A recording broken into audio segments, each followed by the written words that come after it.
Bola, I'm going to be a little bit gushing here because I admired you from afar and I kept on hearing this name. You know, are you talking to Bola? Is Bola involved in building people? Have you come across diversity surveyors? I forget when we met, but I remember it was in a big space and I was there.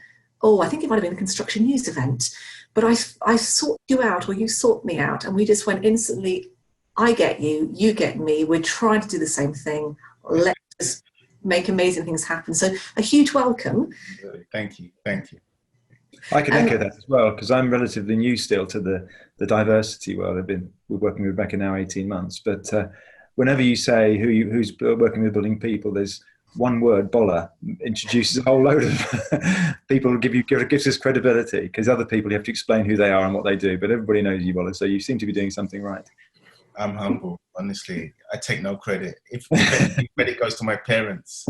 Oh, now come on. So how about using this time, just give us a reminder, diversity surveyors, what are you trying to do? We've spoken recently about the communities that Building People is creating, and you're a really key part of that. You are one of our founding supporters and part of our advisory committee, which is just absolutely fantastic.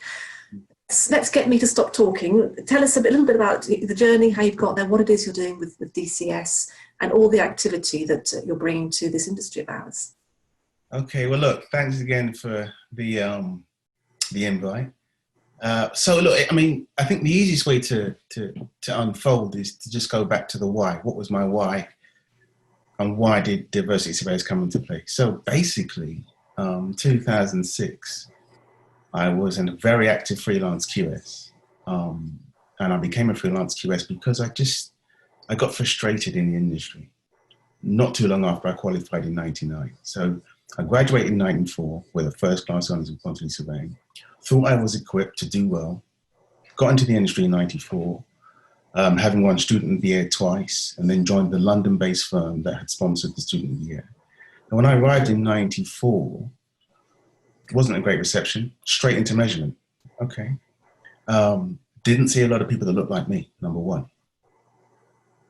And my mentor at the time, Martin Bishop, who was chairman of Franklin and Andrews, really good guy, guided me, mentored me, was very, very brutal with the truth around this is what the profession is.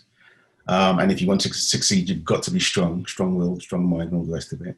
I then realized that being good technically wasn't enough. I didn't have the social capital to succeed, for want of a better word. And that was really where the reality dawned on me. And so I qualified in 99 and I'd had enough. I just said, you know, the 5-year journey from 94 to 99, it wasn't what I thought it should be. And I just wanted to get out of the industry. I wanted to just see the world. So I traveled. I qualified in 99. I started traveling in 2000. I ended up in America on the West Coast initially. Saw my cousin, saw California, great. Ended up on the East Coast, New York, North Carolina. Ended up in Atlanta, Georgia. Blew me away, literally. The history, the people, the economic opportunity in business. But yeah, I was just pulled back to London. I thought, I've got to make this happen in the UK. There's something about the energy in the UK that I've got to challenge based on my previous 5 years. And I did. And I started to freelance and work with clients, all kinds of clients, mostly in the public sector. And then 2005, 06, I began to resonate more with other Black surveyors who were also in the same mental frame of why can't we succeed, overlook for promotion. So we had a whinge club. And I called it a whinge club. 6 of us used to meet 2-3 times a year. We'd have some drinks and we'd just have a big chat, open, honest conversation. What wasn't going right? What did we want to do? Where else could we go? Who was listening? And my guys fell away over time, largely due to frustration. And they ended up overseas and they're still there. You know, Oman, Doha, Qatar, Abu Dhabi, you name it, they're over there. I was the dreamy optimist. I stuck around saying, look, I'm not finished. It cannot be this way. This can't be our normal existence as a professional. And then I began to resonate with the conversation around, well, what do you think we can do to change your reality, Bola? And then I started getting involved in all these different groups and forums. You know, that's how I came across the EHRC back in 2009-10. And they said, look, throw your hat in the ring to be chairman. So I chaired that for 2 years, and that was the racial, it was the inquiry into race discrimination in construction in 2009. And on the back of that, we produced the Fairness, Inclusion, Respect Agenda, which was gifted to CITB. And it's been there ever since. But that was my first real piece of work around my why and what it means to be Black in real estate and construction. And I then set up DiverseCity Surveyors in 2006 on the back of this conversation we used to have. And it was just a very, very small informal network. And it grew to about 20, 30 people. Again, similar guys, top of our game as we thought then, but not getting anywhere or getting nowhere quickly, as I often framed it. And beyond that, fast forward 14 years, and it's grown. It's just grown phenomenally. And I've met some wonderful people, including yourselves. But the conversation is still the same. What more can we do to improve the existence of Black professionals? Not so much the BAME piece. You know, I am the Black in BAME, and I make that clear. But I'm representing a similar common denominator across a number of minority groups. But, you know, the talent that I see inspires me to keep going. There are some absolutely awesome individuals who have no voice. So I've decided to be the face that doesn't mind taking a bullet or two, if I have to, verbally, of course, but I just want to have the conversation around what my difference does and can do to move the whole conversation forward. What sort of issues, how many people are in your network at the moment now? And we're currently, I mean, on LinkedIn, we're 300. We've got about 600 members engaged with our activities. And that's in the UK. We also have interest now in the Americas, Cayman Islands, Atlanta, Georgia, Nigeria, Ethiopia, South Africa. I mean, it's just growing, honestly. And it's a common story. It's a common desire. It's a common ask. What more can we do to improve our lot? And it's hard for people, you know, me, male, pale and stale, I think, as people would describe some people like me, but to actually, what sort of issues are you actually seeing in the workplace today, and you and your network, as issues that you want to tackle? And what is it you're actually trying to tackle? Because it sounds like it's fairly obvious, but actually, what is it on a practical level? Well, look, first of all, Terry, that's a fantastic question. And I think if I said to you, I want to give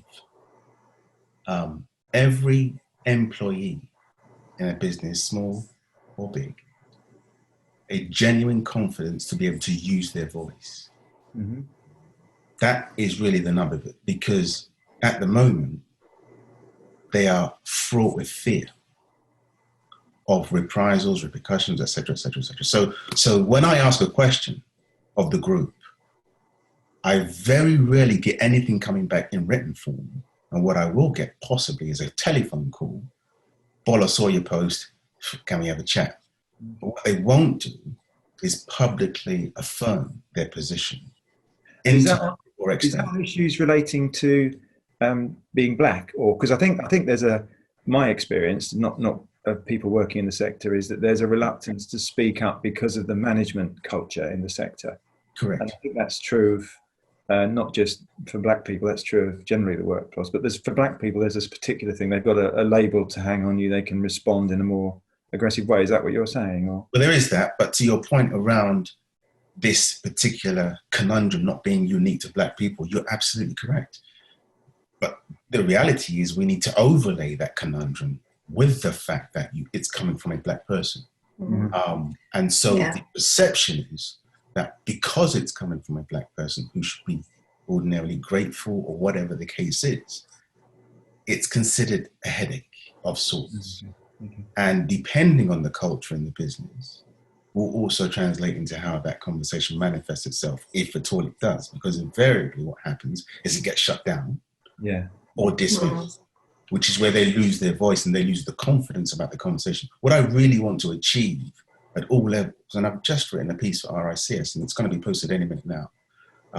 So I've been told not to talk about it until it's posted publicly. But within that, what I'm saying is, I want to have the conversation, and I want to develop the conversation, and I want to talk to anyone who wants to talk about their fear or inability to have the conversation so that we can start the conversation. Because these issues are so simple to resolve mentally, emotionally. Structurally, there are issues. You know, this is a massive sector, influential, and it's almost too careful for its own good. And what we need are leaders that are prepared to push the boundaries of the conversation. So even if they get it wrong or say something that actually may offend someone, they say, look, you know, we didn't mean it. You know, tell us what you think we should be saying, or educate us on what your lived experience has been. And that way we will then be more cognizant of your particular areas of concern or sensitivity. And out of that, we can begin to have a more structured, orderly conversation around you and I working together, because that's where it starts. Forget everything else. Forget the fact that I'm a CEO, CEO, CFO. Forget that you are, just understand we're people. And it starts there, which is why building people as a platform really resonated with me, because it is about building people in so many different ways. Right now, the biggest push I have is emotional intelligence. That's the biggest piece we're missing in the entire sector. People just don't get why. And I think last time we spoke, Bola, we were talking about how diversity surveyors was moving away from running events to actually that whole piece around thought leadership, emotional intelligence. And just quickly, what you said about change really resonated. We had a recent webinar and had Alison Watson of Class of Your Own, and she said, I'm using the same film footage as I used, I forget how many years ago. 6 or 8 years ago, wasn't it? Yeah. There hasn't been sufficient change. And you're right, this is about challenge the status quo in an open, collaborative way in order to facilitate and enable change. So talk to us a bit about the emotional intelligence side of things.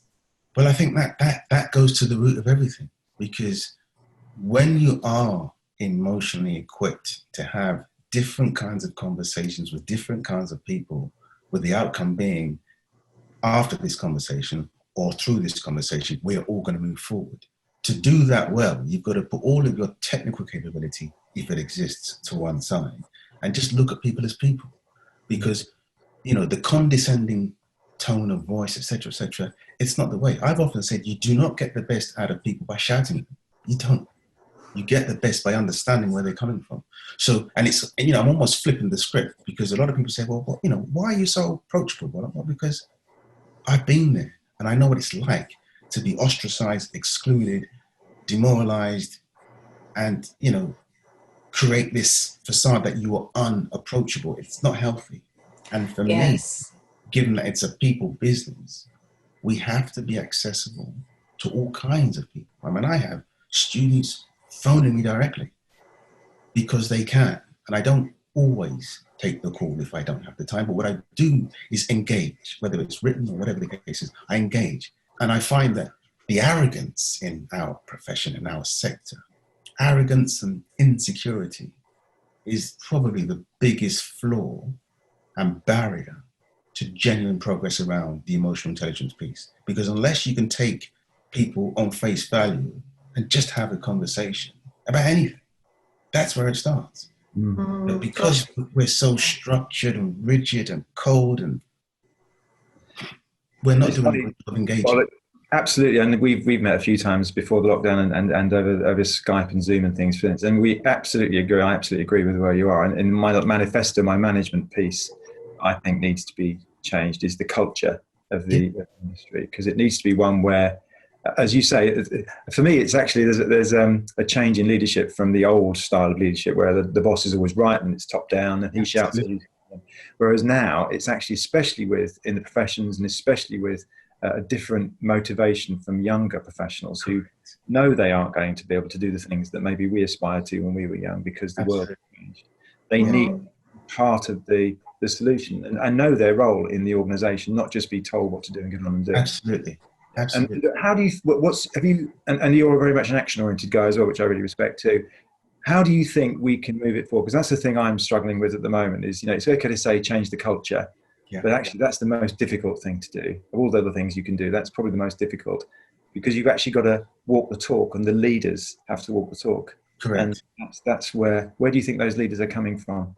Well, I mean, I've had so many conversations recently. Even I was talking to Lucy Alderson over at Estates Together, and I said to her, look, for me, leaders, by their own definition, because I think we're all leaders, irrespective of our position in the business, we are all leaders in our own right. We lead our own lives, for example. But what the acclaimed and certified leaders need to do well is show some vulnerability. This is one thing that is almost not done in our sector. Everyone's got this bravado, I'm the big head honcho, et cetera, et cetera, et cetera. Well, lockdown has exposed everybody. And I think moving forward, it should be easier to show some vulnerability now and not be shot down for it, because it actually means you're more emotionally equipped to understand and navigate the environment that you're in. And historically, that's not been done very well. So to your point around where do we start? It starts with being honest, knowing your limitations of knowledge or expertise, experience, etc., and being willing to be vulnerable. And that might sound difficult, but it's very, very simple. Gosh. I've been encouraged recently because the CLC produced their roadmap for recovery document. Which, I was on the webinar. It was fantastic. Yeah. And it got a bit of criticism because it was very focused on the numbers and the mechanics of the business rather than the people side of the business. But to be fair play to them, they responded very quickly. And I've not seen this before. Maybe it's happened before, but I was really impressed that Mark Reynolds came back and said, well, actually, you know, we've not got this right. What should we do to improve it? And there's been some activity to try and do that, which we're still involved with. So maybe that's the start of recognizing that they didn't get it quite right, and maybe they can improve on it. And they're looking for help. So that's quite an encouraging sign. Absolutely right. Absolutely right. I mean, and this is why I talk about vulnerability. You know, no one has no authority and knowledge. No one has no authority and ideas. And on that very point, we've got to be willing to talk to others and get ideas and suggestions and whatever. I mean, I'm on the circular for the one, you know, that Sharon Sling's producing. I've seen what's going on. I saw Mark's response. And okay. But Mark, don't forget, very, very smart guy. I like him. And there's a PR side to this too. And we all know that reputations are almost priceless. So Mark didn't surprise me at all. My issue isn't Mark. My issue is the rest of the sector that still don't get it. Yeah. Those are the guys I want to talk to. Mark's already in the room, as are you. I need to get to those who are not even in the building, let alone the room. Because we've got to work on that conversation piece to do. And that's really the barrier. It's the conversation. Everything else will happen. If there's a vested interest, if we can bake in vested self-interest to get it right, let's do it. It can't just be about profit. It's got to be profit with purpose, at least. And so it's just changing the language around the same things that exist and need to exist, but we need to innovate and we need to accelerate because time is not on our side. And I think what you've captured, Bola, is it's not easy because the industry is huge and completely fragmented, and it's, for as long as I've been working, you know, sort of 20 years in this sector, it's always been, well, it's their responsibility. They sit at the top, you know, they take the levy and they deliver this. And I really, I got what I call the shivers. So when something really resonates with me, I can just feel it. My body just goes, wow, yeah, that's definitely right. You know, about that honesty and that openness. And I know my own personal experience. I 20 years ago, I joined and I was offered a job doing reception work. And I thought, oh, crikey, no, you know, I don't want to work in porter cabins and dust and porn, you know. And it wasn't. And I turned up to a swanky office and really nice. And what was interesting is the leadership culture. And it was the guy at the top was shouting, swearing, and it was terrifying. And I remember one evening, it was a very sociable time, and I was asked, because I made some allusions to why working prior to this, I was in the homelessness sector and the humanitarian aid, and we didn't operate like this. He asked me what I thought about his leadership style. And I'd had a few beers at the time, which gave me a little bit of courage, but I told him what I thought. He shook my hand and he said, thank you for that. Nobody's ever challenged me on this before. And I know I was, in my, how old, early 20s. And it was yeah, when I turned up to work the next day, I was sort of really conscious of this terrifying figure, but he had done that. And it is that having that confidence, as you say, to be ourselves and to challenge and not feel the repercussions. I wanted to ask you quickly, I think, Bola, we could talk all morning, or indeed all afternoon, as we're just on the cusp. In terms of recent activity, Black Lives Matter, I've seen a lot on social media where organisations are posting in support and then being challenged. You know, well, show us your board, show us your leadership team. Has there been much traction coming your way? Are people more open to having these conversations with you now? Oh, Christ, yes. I mean, you know, my fear is that it's seasonal. Mm-hmm. I've said to a number of individuals, I hope your interest isn't seasonal. And they get it. And that's the way I kind of progress the conversation. Because the seasonal conversation doesn't do this any good. That's worse than tokenism. And so my view is, yes, I've got a lot more traction, a lot more visibility, so many more requests. And don't forget, you know, we're in a lockdown. And like everybody else, you know, I have been financially harmed by this. I'm an independent guy. I've had a lot of work disappear. But what I've gained, and this is what I'm now translating in the conversations I'm having, is I do not want to focus on the social injustice relating to the BLM movement. I want to talk about the economic injustice. And to get that right, we need to think about how we innovate and how we extend the talent pool by definition, and by redefining the offer to a wider audience, we are going to improve the economic injustice that has almost predicated or precipitated what happened with George Floyd. So for me, it's about, yeah, let's have the conversation, but I'm not talking about what's happened. I'm talking about how we move forward. Yeah. Solutions. I'm not whinging, I'm not whining. I just want to articulate the conversation around, well, how do we all move forward together? Well, that seems a perfect way to end this conversation. I think we might need to invite you back on a daily basis, because it's so emotional, so invigorating talking to you. Thank you. My pleasure. What I'm particularly pleased about is we met, we got each other. I saw what you were trying to do, saw what I was trying to do. With building people, we now, with our initial focus on surveying, you know, you're one of the gang in terms of your particular area of focus. Yeah. And we've got some big plans as to what we can do together. But it's just fabulous. Terry, I'm always in danger of just speaking too much, but I'm going to say a huge thank you to Bola. Do you want to say? I think I was really encouraged by Bola's comments, actually. One of the things I wanted to add was, I think, and your experience of that brusque, loud, maybe a bit aggressive leader of the business you joined when you first went into the construction sector, Rebecca, I think that's quite typical of the industry, because I met lots of those leaders of those middle-sized businesses in my time at the CIOB, and all of them believed passionately in the industry. They found it very hard to change things because they haven't had the blue chip upbringing in their lives. But if you confront them and tell them, they're ready to listen, they're ready to learn, they get the economic benefit. And I think if we can just find the right leverage and the right mechanism, there are open doors we can push out to make a massive difference. And I will talk about that afterwards, Bola, but I think that's a really encouraging thought, I think. So thank you for that, Bola. My pleasure. Absolutely. Thank you so much.